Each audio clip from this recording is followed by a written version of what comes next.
All right, let's talk about something really important in men's health. Those little signals our bodies send that we sometimes ignore. Today, we're going to calmly and clearly break down the messages your prostate might be sending you. So let's just dive right in. So you might be asking yourself, what exactly is this tiny gland? And how can something so small cause such big problems down the line? Understanding what it does is really the first step to figuring out what to look for. So let's start by thinking about the prostate as the body's unsung gatekeeper. Once you get what its main job is, it's so much easier to decode the signals it sends when something isn't quite right.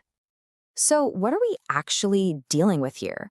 Well, the prostate is a small gland, about the size of a walnut, but its location, that's everything. It's situated right below the bladder and it wraps around the urethra, that's the tube that urine passes through. And that specific spot is exactly why its health is so connected to how you pee. The easiest way to think about the prostate's job is to picture it as a traffic controller. Seriously, it sits at this super important intersection in your body, and it manages the flow for two completely different systems, the urinary system and the reproductive system. So when that traffic controller starts having issues, you get a traffic jam, and that's when you start to notice the symptoms. So if we're sticking with that traffic controller idea, it makes total sense that the most common signals of a problem are going to be changes in your flow. These are often the very first things that guys notice. So what does that traffic jam actually feel like? Well, it could be that you suddenly have to go to the bathroom way more often, especially at night, which can really mess with your sleep. Or maybe you notice your stream is weak, or it stops and starts. Sometimes it's just hard to get going in the first place. And then there's that nagging feeling like your bladder isn't totally empty. All of those are classic messages from that little traffic controller. Let's just put it side by side. A normal flow, it's strong, it's steady, and you feel, done.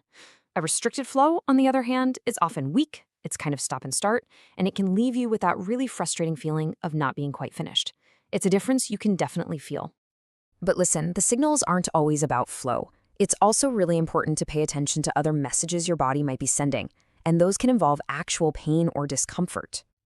Yeah, you really can't ignore discomfort. This could be a burning feeling when you urinate, or maybe a persistent, dull ache in your lower back, your hips, or your pelvis. And seeing any blood in your urine or semen, or experiencing pain during ejaculation, those are really clear signs that it's time to talk to a professional. And this one can be a tough topic for sure, but it's important to mention. New or persistent erectile dysfunction can also be a related sign.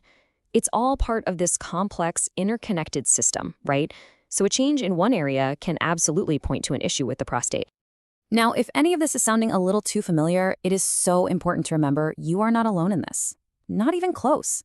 The stats show that about 1 in every 8 men will be diagnosed with some kind of prostate condition. And condition is a really broad term. It can be anything from a super common non-cancerous enlargement that happens as we age, to infections or other more serious issues. The main takeaway here is that this is a normal part of men's health, and talking about it is absolutely the best thing you can do. Okay, so we've gone over the signs. Now what?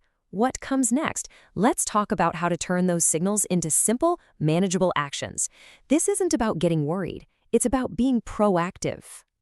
This, right here, is probably the single most important takeaway from all of this. The goal here is awareness, not alarm. Think of these signs as your body's way of starting a conversation with you. Your job is to continue that conversation with a doctor, not with a late-night internet search. So what does that actually look like? It's a pretty simple 3-step action plan. Number 1, just notice the signs. Acknowledge what your body is telling you without judging it or panicking. Number 2, and this one is huge, resist that temptation to self-diagnose online. You will just stress yourself out unnecessarily. And number 3, the most powerful step of all, is to simply talk to a doctor. Just start that confidential conversation. There's a quote that just sums this all up perfectly. Knowledge is not just power, it's the first step to well-being.